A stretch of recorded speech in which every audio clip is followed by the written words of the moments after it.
ಈಗ ಇಲ್ಲೇ ಉದಯಗಿರಿನಲ್ಲಿ ಪೊಲೀಸ್ ಠಾಣೆ ಮೇಲೆ ದಾಳಿ ಆಯಿತು. ಆ ಮುಲ್ಲೂನ್ಗೆ ಪ್ರೊವೊಕೇಟಿವ್ ಸ್ಪೀಚ್ ಕೊಟ್ಟಲ್ಲ, ಅವನಿಗೆ ಸಾಥ್ ಕೊಟ್ಟಿರೋರು ಯಾರು? ಸ್ಥಳೀಯ ಮುಸಲ್ಮಾನರೇ ಅಲ್ವಾ? ಮಲ್ಲೇಶ್ವರಂನಲ್ಲಿ ಅಥವಾ ಚಿನ್ನಸ್ವಾಮಿ ಸ್ಟೇಡಿಯಂನಲ್ಲಿ ಬಾಂಬ್ ಬ್ಲಾಸ್ಟ್ ಆಯಿತು.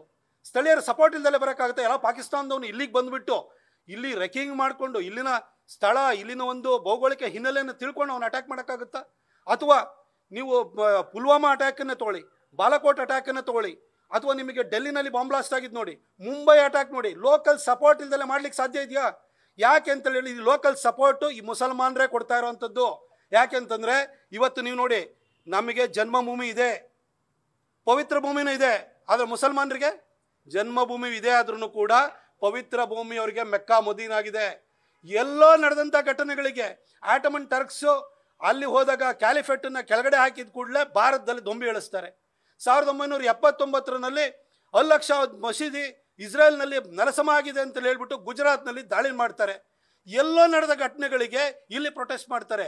ಅದು ಯೋಚನೆ ಏನು ಮಾಡಿ, ಯಾವುದೋ ವಕ್ಫು ಏನು ಮುಸಲ್ಮಾನರ ಆಸ್ತಿನ ಯಾರು ಕಿತ್ಕೊಳ್ಳೋಕೆ ಹೋಗಿರಲಿಲ್ಲ, ಮುಸಲ್ಮಾನರಿಗೆ ಕೊಡಬೇಕು ಅಂತ ಕೇಂದ್ರ ಸರ್ಕಾರ ಒಳ್ಳೆ ಉದ್ದೇಶದಿಂದ ಆ ಒಂದು ಕಾಯ್ದೆನ ತರಕ್ಕೆ ಹೋದರೆ ಒಬ್ಬ ಸಾಮಾನ್ಯ ಬಿಕಾರಿ ಮುಸಲ್ಮಾನಿಂದ ಬುಕಾರಿವರೆಗೂ ಎದ್ದು ಕೂತ್ಕೊಂಡ್ಬಿಟ್ಟು ಇದು ಮುಸಲ್ಮಾನರ ಆಸ್ತಿ ಕಿತ್ಕೊಳ್ಳೋಕೆ ಹೋಗ್ತಿದ್ದಾರೆ, ನಮ್ಮ ಧರ್ಮದೊಳಗೆ ಇಂಟರ್ಫಿಯರ್ ಆಗಕ್ಕೆ ಹೋಗ್ತಾ ಇದ್ದಾರೆ ಅಂತ ಹೇಳಿ ಗಲ್ಲಿಂದ ದಿಲ್ಲಿವರೆಗೂ ಪ್ರೊಟೆಸ್ಟ್ ಆಗುತ್ತಲ್ರಿ. ಇಷ್ಟು ಒಗ್ಗಟ್ಟಿದೆ ಅವರಲ್ಲಿ, ಇಷ್ಟು ಅವರಲ್ಲಿ ಧಾರ್ಮಿಕವಾದಂಥ ಬದ್ಧತೆ ಇದೆ. ಇಂಥವರ ಜೊತೆ ನೀವು ಸಹಬಾಳ್ವೆನ ನಡೆಸೋಕ್ಕಾಗುತ್ತಾ? ಅದನ್ನೇ ಅಂಬೇಡ್ಕರ್ ಹೇಳಿದ್ದು, ಪಾಪ್ಯುಲೇಷನ್ ಎಕ್ಸ್ಚೇಂಜಿಗೆ ಹೋಗಿ ಅಂತ ಕಿವಿ ಮಾತನ್ನು ಹೇಳಿದ್ರು, ಆದರೂ ಅರ್ಥ ಆಗಲಿಲ್ಲ. ಆದರೆ ಅವ್ರನ್ನ ಮಹಾತ್ಮ ಮಾಡಲ್ಲ, ಯಾರನ್ನೂ ಮಹಾತ್ಮ ಮಾಡ್ಕೊಂಡು ಕೂತಿದ್ವಿ ನಾವು. ಅಲ್ಲ, ಈಗ ಒಂದು ಯೋಚನೆ ಮಾಡಿ, ಮೊನ್ನೆ ಓಂ ಪ್ರಕಾಶ್ DG ಅವ್ರ ಮನೆಯಲ್ಲಿ ಅವರ ಹತ್ಯೆ ಆಯಿತು. ಹತ್ಯೆ ಆದಾಗ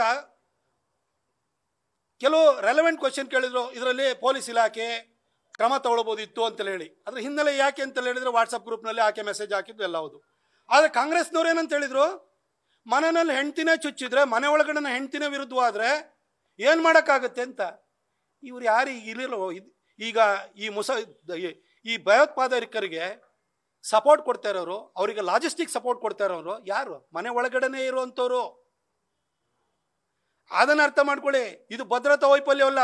ಮನೆ ಒಳಗಡೆ ಇರುವಂಥವ್ರೆ ಪಾಕಿಸ್ತಾನದವರಿಗೆ ಅಥವಾ ಈ ಥರ ಭಯೋತ್ಪಾದಕ ಚಟುವಟಿಕೆ ಮಾಡೋರಿಗೆ ಸಹಕಾರನ ಕೊಟ್ಟರೆ, ಮಸೀದಿಗಳನ್ನು ಸ್ಲೀಪರ್ ಸೆಲ್ಗಳು ಮಾಡಿದರೆ ಯಾರು ಏನು ಮಾಡೋಕ್ಕಾಗುತ್ತೆ? ಯಾವ ಭದ್ರತೆ, ಯಾವ ಪೊಲೀಸ್ ಇರಲಿ, ಯಾವ ಇಂಟೆಲಿಜೆನ್ಸ್ ಇರಲಿ, ಯಾವ ಮಿಲಿಟರಿ ಇರಲಿ, ಏನು ಮಾಡೋಕ್ಕಾಗುತ್ತೆ?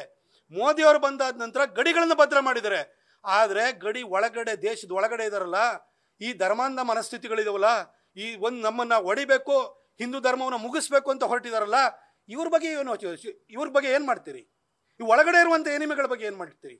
ಕಾಶ್ಮೀರದಲ್ಲಿ ಆಗಿರುವಂತ ಘಟನೆಯಿಂದ ಅತಿ ಹೆಚ್ಚು ಪ್ರವಾಸೋದ್ಯಮಕ್ಕೆ ಧಕ್ಕೆ ಆಗಿರೋದು ಕಾಶ್ಮೀರದವರಿಗೆ. ಇನ್ನು ಮುಂದೆ ಆದರೂ ಕಾಶ್ಮೀರಿಗಳು ಈ ರೀತಿ ಭಯೋತ್ಪಾದಕರಿಗೆ ಬೆಂಬಲ ಕೊಡೋದು ಏನು ಅವ್ರಿಗೆ ಹೇಳ್ತೀರಾ? ಕಾಶ್ಮೀರಿಗಳು ಕೆಲವರು ಏನು ಸಹಕಾರ ಕೊಡ್ತಾರೆ ಭಯೋತ್ಪಾದಕ ಅಲ್ಲ. ಕಾಶ್ಮೀರಕ್ಕೂ ಇಸ್ಲಾಮಿಗೂ ಮುಸಲ್ಮಾನರಿಗೂ ಸಂಬಂಧನೇ ಇಲ್ಲ. ಏನು ಭಾರತಕ್ಕೂ ಇಸ್ಲಾಮಿಗೆ ಏನ್ರಿ ಸಂಬಂಧ? ನಿಮ್ಮ ಪರಕೀಯ ಧರ್ಮ ನಿಮ್ಮದು. ನೀವು ನೆಲ ಕಂಡುಕೊಂಡು, ನೆಲ ಕೇಳಿಕೊಂಡು, ಆಶ್ರಯ ಕೇಳ್ಕೊಂಡು ಬಂದಿರೋರು.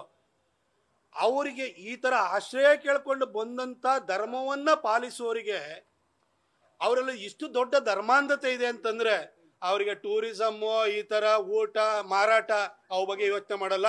ಆ ಧರ್ಮಾಂಧತೆಯ ಅಂಧಕಾರದಲ್ಲಿರುವವರಿಗೆ ಇವ್ಯಾವ ಮುಖ್ಯವಾಗುವುದಿಲ್ಲ. ಅವ್ರು ಸಪೋರ್ಟ್ ಮಾಡೇ ಮಾಡ್ತಾರೆ. ಅಲ್ಲಿ ಅಷ್ಟು ಜನ ಟೆರರಿಸ್ಟ್ಗಳು ಬಂದಿದ್ದಾರೆ.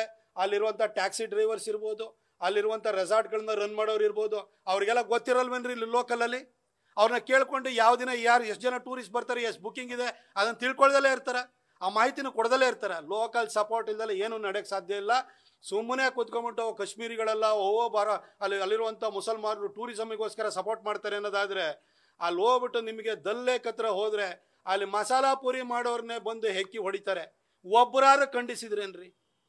ಒಂದು ಪ್ರೊಟೆಸ್ಟ್ ಮಾರ್ಚ್ಗಳಾಗುತ್ತಾ ಅಲ್ಲಿ ಅವ್ರ ಮನಸ್ಥಿತಿನೇ ಬೇರೆ ಇದೆ. ಯಾವ ದೇಶದಲ್ಲಿ ನೋಡಿ, ಯುರೋಪ್ನಲ್ಲಿ ಆಶ್ರಯ ಕೇಳ್ಕೊಂಡು ಹೋಗ್ತಾರೆ, ಕೊನೆಗೆ ಯುರೋಪಿಯನ್ಸಿಗೆ ಹೊಡಿತಾರೆ. ಇವತ್ತು ಫ್ರಾನ್ಸ್ ಸ್ಥಿತಿ ಏನಾಗಿದೆ? ಅಲ್ಲಿರುವಂಥವ್ರು ಈಗ ಮ್ಯಾಕ್ರಾನಿಗೂ ಇನ್ನೂ ಬುದ್ಧಿ ಬಂದಿಲ್ಲ. ಅಲ್ಲಿ ಅವರು ಆಶ್ರಯ ಕೊಟ್ಟರು. ಆಶ್ರಯ ಕೊಟ್ಟಾದ್ಮೇಲೆ ಇವತ್ತು ಫ್ರಾನ್ಸ್ನಲ್ಲಿ ಐಫೆಲ್ ಟವರ್ ಎದುರುಗಡೆ ಬಂದು ದನ ಕಡಿದು ಬೇಯಿಸ್ತಾ ಇದ್ದಾರೆ.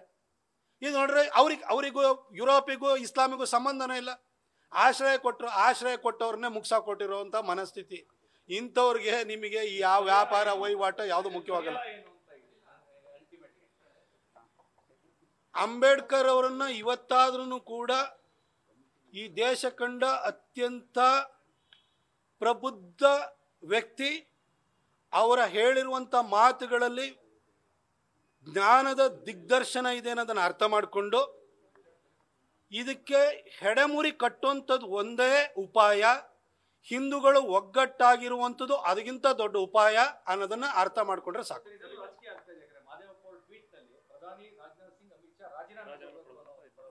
ಮಹದೇವಪ್ಪನವ್ರನ್ನ ಮೈಸೂರವರೇ ಸೀರಿಯಸ್ ತೊಗೊಂಡಿಲ್ಲ ಬಿಟ್ರೆ. ನ್ಯೂಸ್ ಫಸ್ಟ್ ನಿರ್ಭೀತಿಯಿಂದ ನಿಮ್ಮ ಪರವಾಗಿ.